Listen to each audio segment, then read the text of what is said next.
Hello Smarties, welcome back to SC Educators NCERT Class 10 Mathematics. One of the most awaited video that is assertion reason के MCQs हम करने वाले हैं. assertion reason में बहुत difficulty होती है बच्चों को, तो छोटी मोटी टिप्स भी दूंगा और साथ में assertion reason कैसे टैकल करते हैं वो जानते हैं.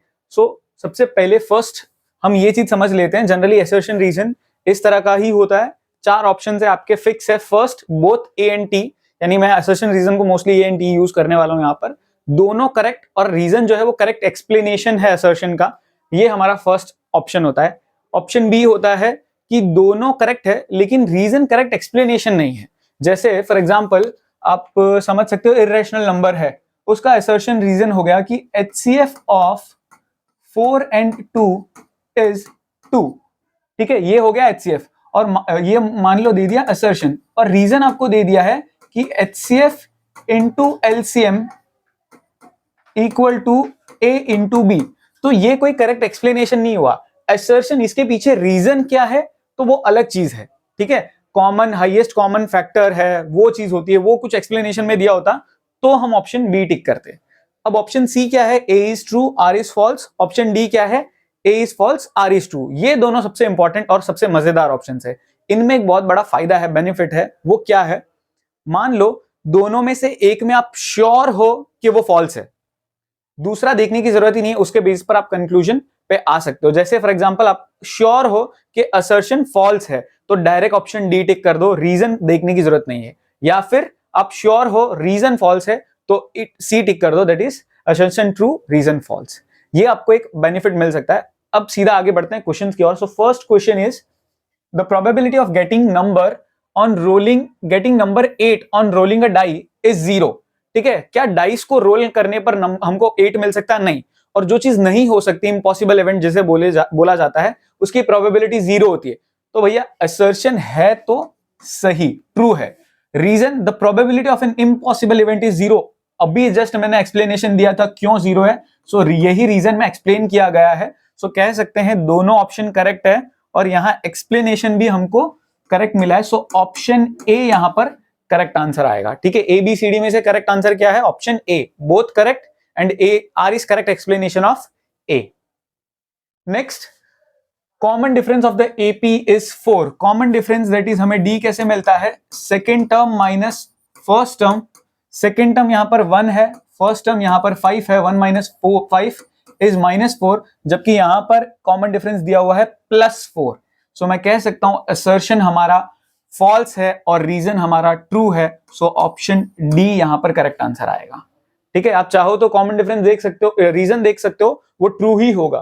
कॉमन डिफरेंस हमको मिलता है यस, कोई nth term minus n-1 term, ये भी वैलिड रीजन है. ठीक है, next, the pair of linear equation have infinitely many solutions. So ratios देख लेते हैं. पहले 5 और 7 का रेशियो, दूसरा वाला है हमारा 2 और 6 यानी 1/3, और तीसरा वाला है हमारा 6/18 विच इज अगेन 1/3.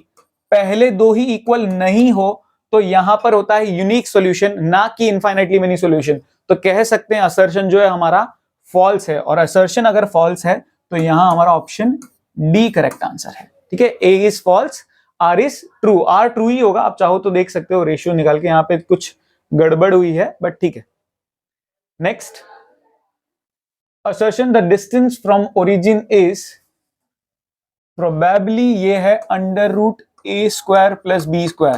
रूट और ये जो चीजें हैं वो पावर में होगी, शायद मिसिंग है, ये मैं मान के चल रहा हूं. अब distance between 2 points is given bye, देखो ये भी सही है और ये भी सही है, और इसी के चलते मैं इस पे पहुंचता हूं. कैसे?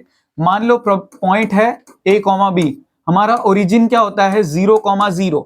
तो इन दोनों के बीच में अगर मैं डिस्टेंस फॉर्मूला लगाऊं, यही हमारा डिस्टेंस फॉर्मूला होता है, ये मैं यूज करूं तो a - 0 a होता है a का स्क्वायर, b - 0 b होता है b का स्क्वायर. ये हमको डिस्टेंस मिलता है ओरिजिन से. ठीक है, अगर मैं बिना रूट के मानूं तो, अगर यहां पर रूट नहीं है तो सो मैं कह सकता हूं दोनों करेक्ट है और यहां पर एक्सप्लेनेशन भी करेक्ट है, which is option A. Correct answer option A आएगा. अनटिल एंड अनलेस यहां पर इस फाइल में कुछ गड़बड़ी ना हो और ये रूट नहीं है तो, रूट है तो, ठीक है, यहां पर रूट हुआ तो, रूट नहीं है तो हमारा असर्शन फॉल्स हो जाएगा, रीजन ट्रू हो जाएगा. नेक्स्ट, हमें ऐसा कुछ दिया हुआ है इज एन इर्रेशनल नंबर। अब देखो ये इर्रेशनल नंबर है या नहीं है, तो इसके ऊपर कंक्लूजन पे हम कैसे पहुंचेंगे, मल्टीप्लाई करके देखते हैं।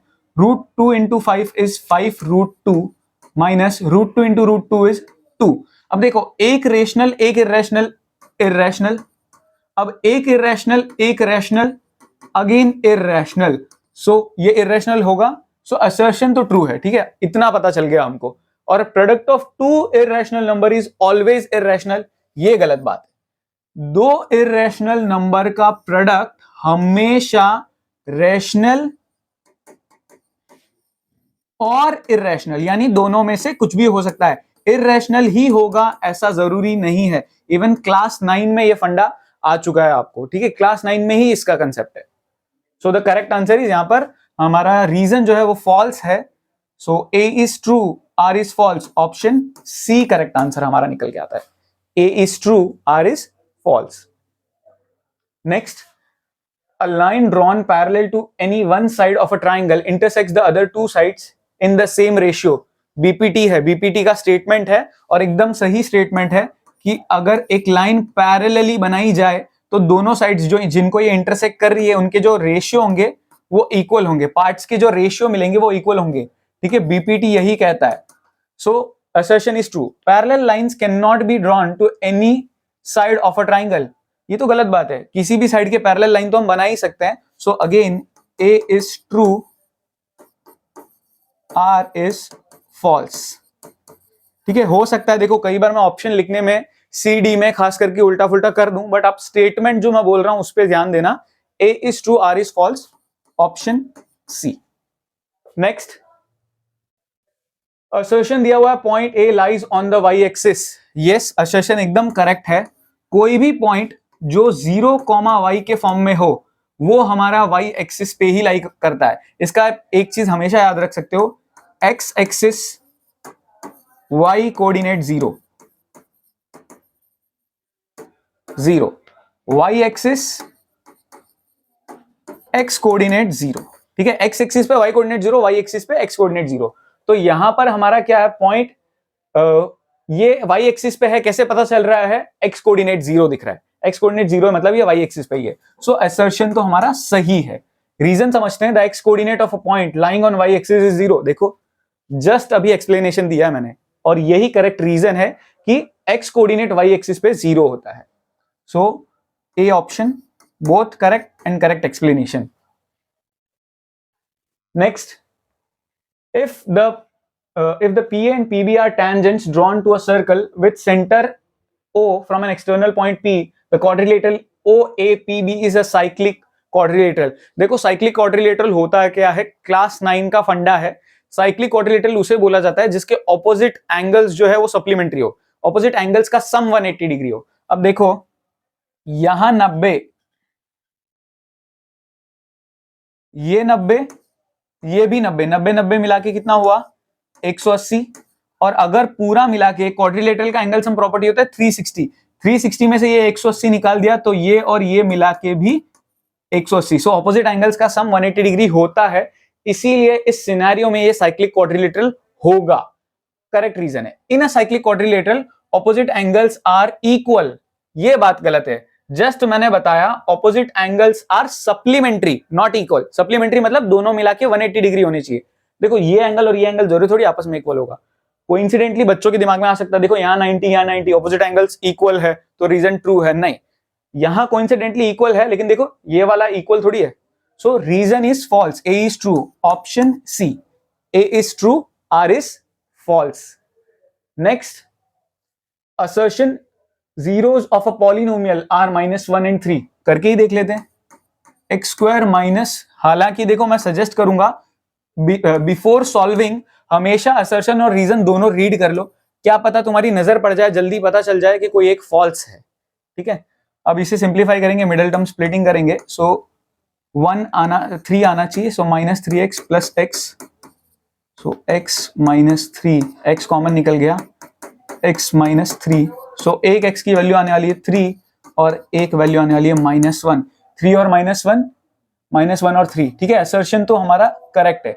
रीजन देखते हैं, the graph of polynomial intersects x axis at this and this, ठीक है, graph of polynomial intersects x axis, एकदम सही है, ये मेरे दोनों जीरोज है, ठीक है, -1 और 3 यही मेरे जीरोज है जो ग्राफ पे प्लॉट करने पर हमको मिलेंगे। सो कह सकते हैं both assertion and reason are true, और यही करेक्ट रीजन भी है, ठीक है, सो करेक्ट एक्सप्लेनेशन भी है, so option A is the correct answer.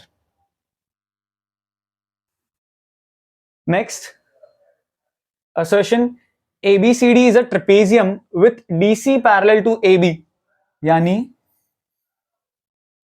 ABCD ऐसे एक ट्रेपेजियम है जिसमें E and F are points on ADBC, ठीक है, यहां पर E है और यहां पर F है, सच दैट ये इसके पैरेलल है, इस हिसाब से दिया हुआ है। अब AE upon AD equal to BF upon FC होगा, ठीक है, अगर ये लाइंस पैरेलल है तो यहां पर इन पार्ट्स का रेशियो आपस में इक्वल होगा, ये ट्रू है, ठीक है, याद रख लेना, भले ट्रेपेजियम में अगर ऐसे पैरेलल लाइन बनाई जाए तो इस साइड को ये जो दो पार्ट्स में डिवाइड कर रही है वो रेशियोज आपस में इक्वल होंगे। Any line parallel to parallel sides of a trapezium divides the non parallel sides proportionally, ये रीजन भी करेक्ट है, एक्सप्लेनेशन भी करेक्ट है, so option A is the correct answer.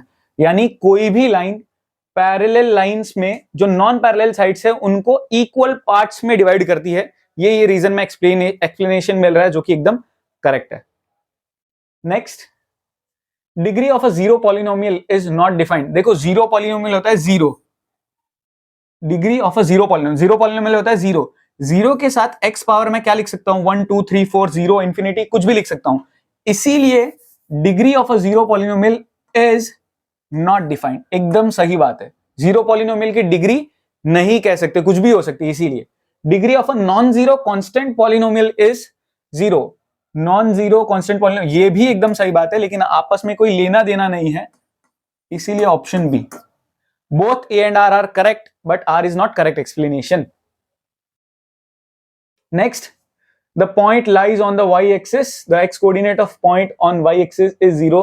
Repeat हो गया है, जितना मुझे याद है ऑप्शन ए इसका था, दोनों ही करेक्ट है, ए एंड आर, और करेक्ट एक्सप्लेनेशन भी दिया हुआ है।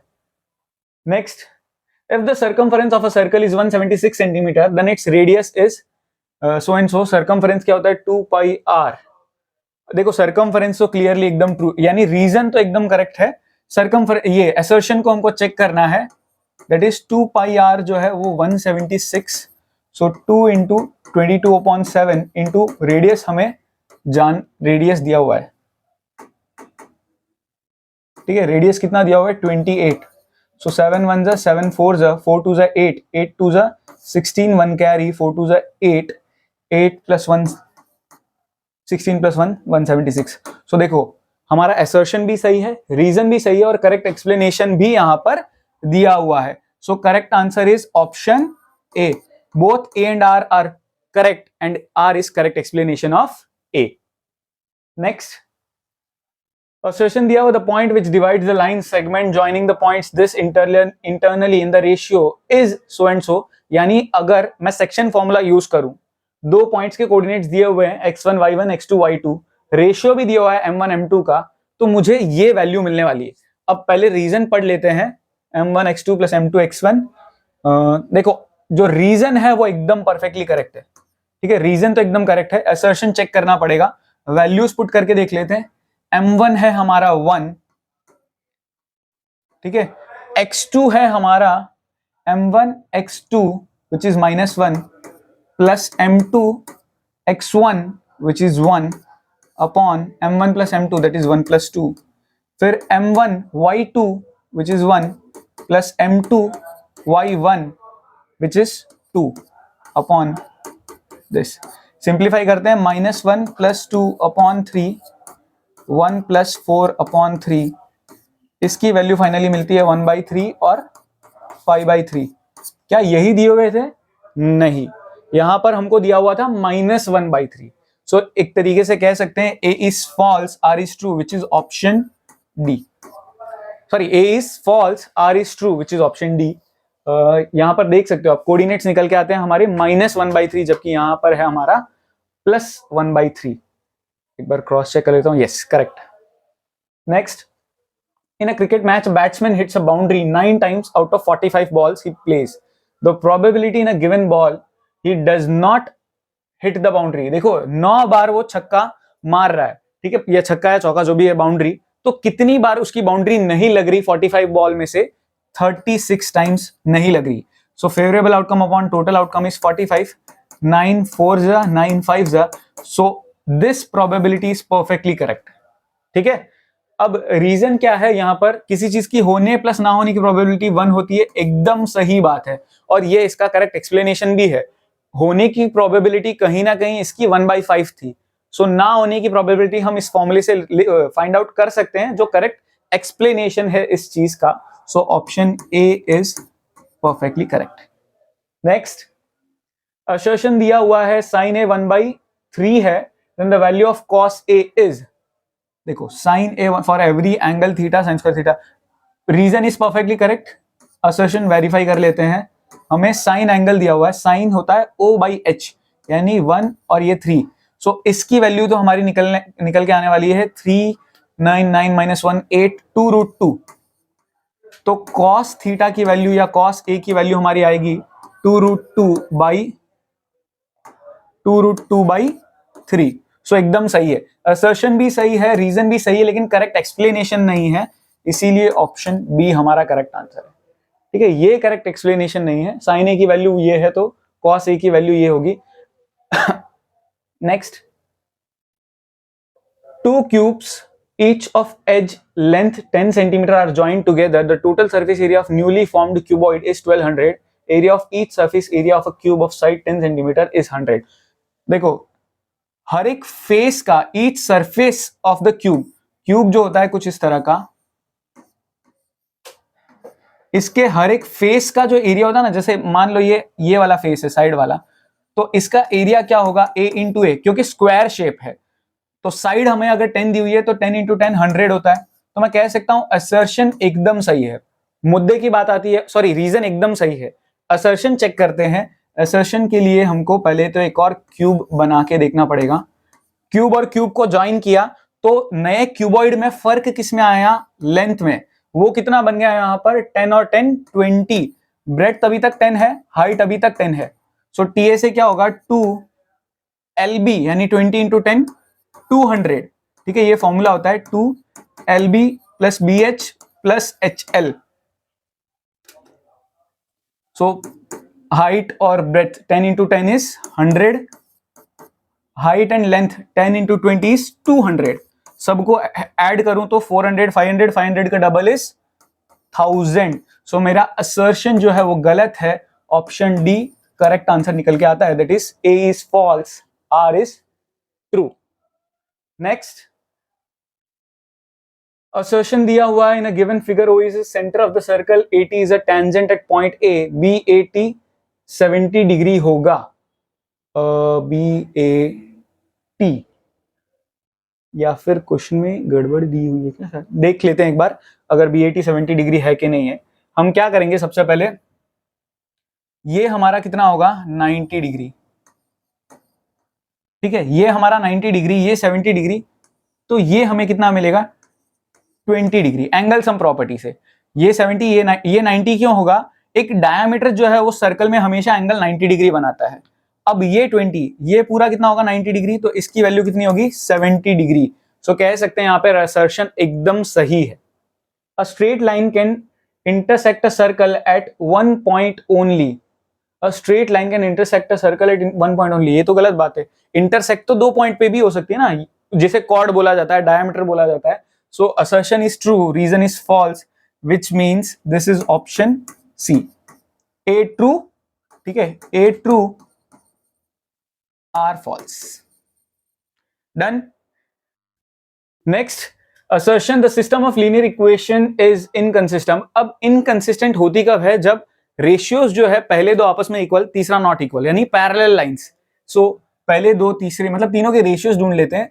3/15 विच इज 1/5, दूसरा 5/25 विच इज ऑल्सो 1/5, और तीसरा रेशियो है हमारा -4/-25. ऑब्वियसली ये दो रेशियोज आपस में इक्वल, तीसरा नॉट इक्वल, तो ये इनकंसिस्टेंट है. ये बात तो एकदम सही है. रीजन पढ़ लेते हैं। The pair of linear equation is inconsistent if पहले दो रेशियो इक्वल और तीसरा नॉट इक्वल। सो रीजन भी एकदम करेक्ट है और एक्सप्लेनेशन भी एकदम सही है। So option A is the correct answer, मतलब यही रीजन है, यही असर्शन है और रीजन करेक्ट, एक्सप्लेनेशन भी है। Next, the polynomial has two real zeros. ठीक है, दो रियल जीरोस होंगे। पहले तो हम चेक कर लेते हैं बी स्क्वायर माइनस 4ac से। बी स्क्वायर मतलब 3 का square minus 4 into a1c3, so 9 minus 12 which is -3। Real zeros इसके होंगे ही नहीं, सो असर्शन हमारा फॉल्स है। ऑप्शन डी करेक्ट आंसर है।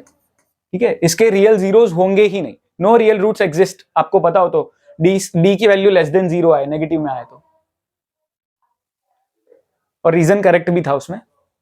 Next, the probability of getting a prime number when a die is thrown once. ठीक है, प्राइम नंबर कौन कौन से होते हैं हमारे? 2, 3 और 5। तो प्रोबेबिलिटी क्या होगी? 6 total favourable outcomes, total outcomes, और 3 फेवरेबल आउटकम्स। सो 1/2 हमारा करेक्ट आंसर आता है, जबकि यहां पर दिया हुआ है 2/3। So A is again false. So यहां पर option D correct answer, A is false, R is true. देखो अगले रीजन में दिया हुआ है फेसेस 2, 3, 5, टोटल 3 फेवरेबल आउटकम्स है। Next, suppose the distance between two parallel tangents of a circle is 16 centimetre. ठीक है, ये और ये एक टेंजेंट है, दोनों के बीच का डिस्टेंस यहां पर दिया हुआ है 16 सेंटीमीटर। सेंटर में ये मिड पॉइंट हो गया। अब ये पूरा एक्चुअल में क्या होता है? डायामीटर। सो अगर ये डायामीटर है तो रेडियस 8 और 8 यानी 8 सेंटीमीटर रेडियस होगा, जबकि यहां पर कितना दिया हुआ है? 10 सेंटीमीटर। सो अगेन ये भी क्या होगा? Option D, A is false, R is true. I hope समझ में आ गया होगा, ऐसा लॉजिक लगाना है आपको। 16 सेंटीमीटर में से 8 8 का पार्ट था।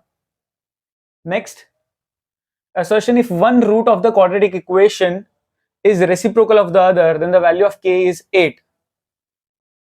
तो करके देख लेते हैं। रेसिप्रोकल में बोला हुआ है प्रोडक्ट ऑफ रूट्स लो, और रेसिप्रोकल है तो एक अल्फा दूसरा 1/अल्फा, और प्रोडक्ट ऑफ रूट्स होता है c/a।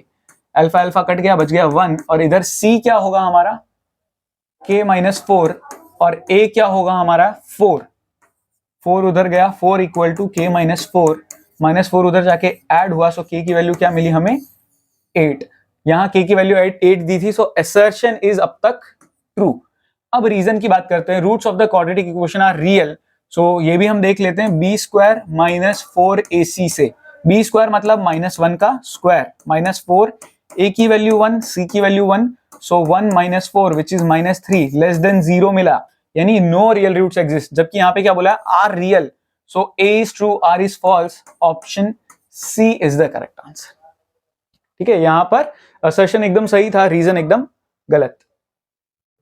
Next, assertion when two coins are tossed together the probability of getting no tail is 1/4। देखो दो सिक्कों में टोटल आउटकम्स होते हैं ये चारों, और टेल नहीं चाहिए, दोनों में ही नहीं चाहिए, तो सिर्फ इनमें टेल एक भी नहीं है। So this is favourable outcome और टोटल आउटकम 4। सो ये एकदम सही है, असर्शन एकदम सही है। टेल नहीं चाहिए मतलब यही हुआ कि दोनों बार हेड चाहिए। सो यहाँ पर 1/4 यहाँ पर प्रोबेबिलिटी आती है। The probability of P of E of an event E satisfies this. एकदम सही बात है, प्रोबेबिलिटी 0 से लेके 1 तक की रेंज में ही आता है, बस इसका करेक्ट एक्सप्लेनेशन नहीं है। सो ऑप्शन बी यहां पर करेक्ट आंसर है। दोनों असर्शन रीजन सही है बट करेक्ट एक्सप्लेनेशन नहीं है। Next, the surface area of largest sphere that can be inscribed in a hollow cube of side a centimeter is pi a square। ठीक है, the surface area of largest sphere that can be inscribed in a hollow cube। ठीक है, cube के अंदर सबसे बड़ा जो hollow side ए दिया हुआ। अब देखो यहां पर सरफेस एरिया होता है 4 पाई आर स्क्वायर हेमिस्फीयर का। यहां पे पहले तो क्वेश्चन का मतलब समझना, ये क्यूब है, क्यूब के अंदर डाला गया है एक स्फीयर। अब ये जो स्फीयर है इसका जो डायामीटर होगा वो कहीं ना कहीं एक तरीके से इस इस स्फीयर का जो डायामीटर होगा वो इस क्यूब के एज के बराबर होगा। क्यूब का एज ए है तो मैं कह सकता हूं यहां पर ए जो है वो 2r के बराबर है, रेडियस के डबल के बराबर है। सो रेडियस वो कहीं ना कहीं एज का हाफ है। सो यहां अगर मैं वैल्यू पुट कर दूं 4 पाई r बाई a बाई 2 का स्क्वायर, सो ये मिलेगा 4 पाई a स्क्वायर बाई 4, 4 और 4 कैंसिल हो गया, सो पाई a स्क्वायर हमको आंसर मिलेगा विच इज परफेक्टली करेक्ट। यानी यही सरफेस एरिया होगा इस हेमिस्फीयर, इस स्फीयर का, पाई a square. The surface area of a sphere of radius r is 4/3 pi r cube. एकदम गलत है, वॉल्यूम का फॉर्मूला है 4/3 पाई r क्यूब। तो सो a is true, r is false, which is option C। हम चाहते तो मैंने इसीलिए आपको पहले ही सलाह दी थी स्टार्टिंग में, हमेशा दोनों पढ़ लो। दोनों पढ़ने का फायदा यही है, अब देखो इसमें ज्यादा दिमाग चलाना था, ये तो हो सकता है एक बार हमारे दिमाग में आए ही ना, फिगर कैसे है, सॉल्व कैसे करेंगे, बट रीजन पहले पढ़ लिया होता ना तो इसकी जरूरत ही नहीं पड़ती। रीजन हमें पता है फॉल्स है, बात वहीं पे खत्म हो जाती है। Next, if we join two hemisphere of same radius along their bases then we get a sphere। एकदम सही बात है, दो हेमिस्फीयर को अगर इस तरीके से जोड़ दिया जाता है तो एक स्फीयर बनता है। A tank is made of the shape of a cylinder with a hemispherical depression at one end. The height of the cylinder is 1.5 meter and the radius is 30 centimeter. The total surface area of the tank। ये थोड़ा critical है, मेहनत करनी पड़ेगी, solve करना पड़ेगा। समझने की कोशिश करते हैं। टैंक है, is made up of shape of cylinder, ठीक है, सिलिंड्रिकल शेप का टैंक है जिसमें एक तरफ क्या किया है, हेमिस्फेरिकल डिप्रेशन, हेमिस्फीयर को कट किया हुआ है।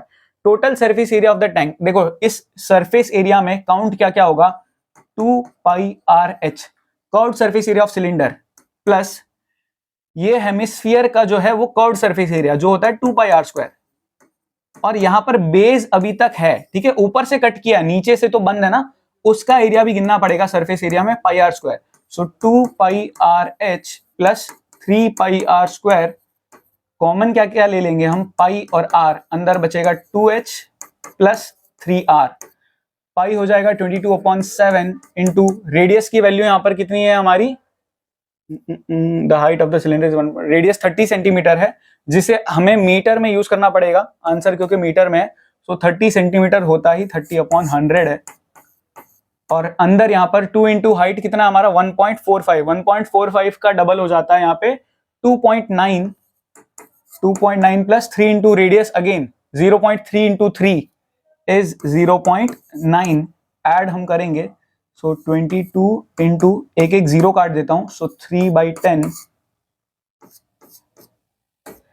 ये कितना हो जाएगा 3998, 3.8, बस इनका कैलकुलेशन हमें करना पड़ेगा, which will be 66 into 3.8, 8 6 48।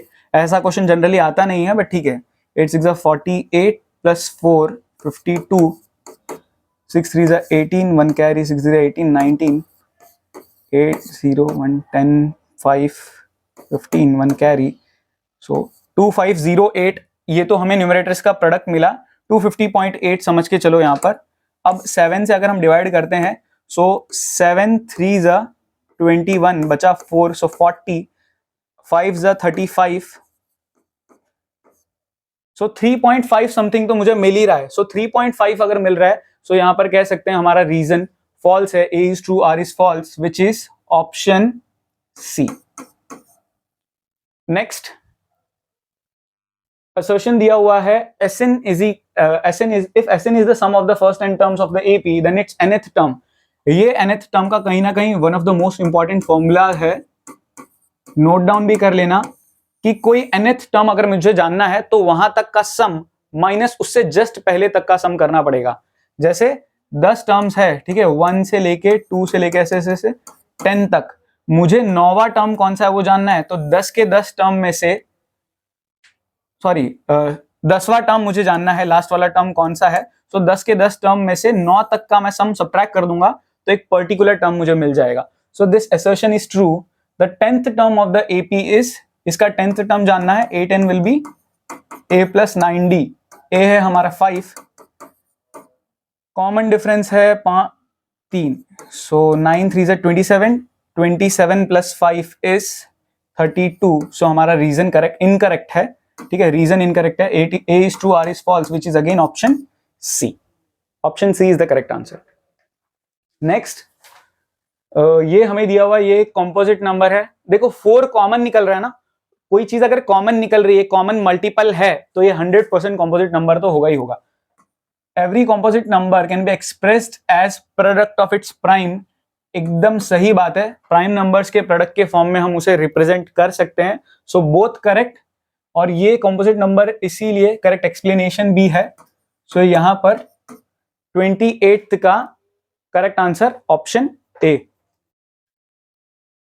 28th done. Next, 29th. If HCF of two number is 5 and their product is 150, then their LCM is 40. ये भी करके देख लेते हैं. HCF into LCM equal to A into B. Two number HCF दिया हुआ है 5, LCM हमें नहीं पता, चेक करना है. प्रोडक्ट हमें दिया हुआ है 150, 5 नीचे जाके डिवाइड हो जाएगा तो LCM की वैल्यू मिलती है यहाँ पे 30, और ये इन्होंने बोला है 40, तो असर्शन ही हमारा इनकरेक्ट है. Option D is the correct answer. ठीक है, A is false, R is true. Next, the probability that a leap year has 53 Sundays is 2/7. देखो लीप ईयर है, बहुत इंटरेस्टिंग क्वेश्चन होता है. लीप ईयर में होते हैं टोटल 52 वीक्स प्लस 2 डेज. ठीक है, सो 52 अगर वीक्स है तो 52 संडेज तो आ चुके, बाकी बचते हैं 2 दिन. इन 2 दिनों में से एक संडे होना चाहिए ताकि 53 संडेज पूरे हो जाए. देखो दोनों संडे तो हो ही नहीं सकते, 2 लगातार संडे तो आते नहीं है. सो ये 2 दिन क्या क्या हो सकते हैं? Sunday Monday, Monday Tuesday, Tuesday Wednesday, Wednesday Thursday, Thursday Friday, Friday Saturday and Saturday Sunday. तो ये अगर 7 पॉसिबिलिटीज है जिसमें से यहां पर मुझे चाहिए संडे, तो संडे इसमें आ रहा है और इसमें आ रहा है. सो 2 फेवरेबल आउटकम्स है और टोटल आउटकम 7 है. सो 2/7 एकदम सही प्रोबेबिलिटी बताया है. The probability that a non-leap year has 53 Sundays is 5/7. नहीं, नॉन लीप ईयर का प्रोबेबिलिटी जो है एक ही दिन एक्स्ट्रा बचता है और हमें चाहिए कि वो संडे हो, तो 1/7 उसकी प्रोबेबिलिटी होती है. सो A is true, R is false, which is option C. Done. Interesting question था ये बहुत. The nth term of the sequence is this. ये कैसे पता चलता है? an का फॉर्मूला यूज करो, a की वैल्यू पुट करो -8, d की वैल्यू पुट करो, यहां पर d की वैल्यू होगी -4 + 8 which is 4. So -8 + 4n -4, so 4n - 12. सो एकदम सही बात है असर्शन. इस तरीके से हम nth टर्म फाइंड आउट करते हैं. The nth term of the AP is determined by, एकदम सही बात है, फॉर्मूला तक करेक्ट है. So both A and R are correct and R is the correct explanation of A. Next, assertion if the points this lie on the circle with center this, the value of x is. so एक तरीके से अगर ये 2 point circle पे लाई करते हैं, centre ये है, तो दोनों इक्विडिस्टेंट होंगे. Centre of the circle is the mid point of each chord. एकदम गलत बात है, ये कॉर्ड जो है इसका मिड पॉइंट ये है, क्या ये सेंटर होगा? नहीं. तो मैं सीधा सीधा कह सकता हूं रीजन मेरा फॉल्स है और असर्शन सही ही होगा. तो A is true, R is false, option C correct answer आता है. सिर्फ और सिर्फ डायामीटर का मिड पॉइंट सेंटर होता है, कॉर्ड का, हर एक कॉर्ड का मिड पॉइंट सेंटर नहीं होता. याद रखना, यहां पर अगर कॉर्ड की जगह टर्म डायामीटर दिया होता तो ये करेक्ट होता. Next, the number 5n can not end 5 power n होगा, ये 5 power n can not end with the digit 0 where n is a natural number. एकदम सही बात है, क्योंकि 5 कभी भी 0 से एंड हो ही नहीं सकता. वही नंबर 0 से एंड हो सकता है जिसके फैक्टर्स 2 और 5 दोनों. 5 का फैक्टर 5 खुद तो जरूर है लेकिन 2 मिसिंग है. सो असर्शन एकदम सही है. Prime factorisation of 5 has only 2 factor 1 and 5, ये भी सही बात है. सो करेक्ट एक्सप्लेनेशन भी है यहाँ पर. प्राइम फैक्टर्स यहाँ पर 2 और 5 होते तो बात अलग होती. So both A and R are correct and R is the correct explanation of. Next, two players, Sania and Deepika, play a tennis match. If the probability of Sania winning the match is 0.68, then the probability of Deepika winning the match is 0.32. ये तभी assertion correct होगा जब दोनों का sum हमारा 1 मिल जाए.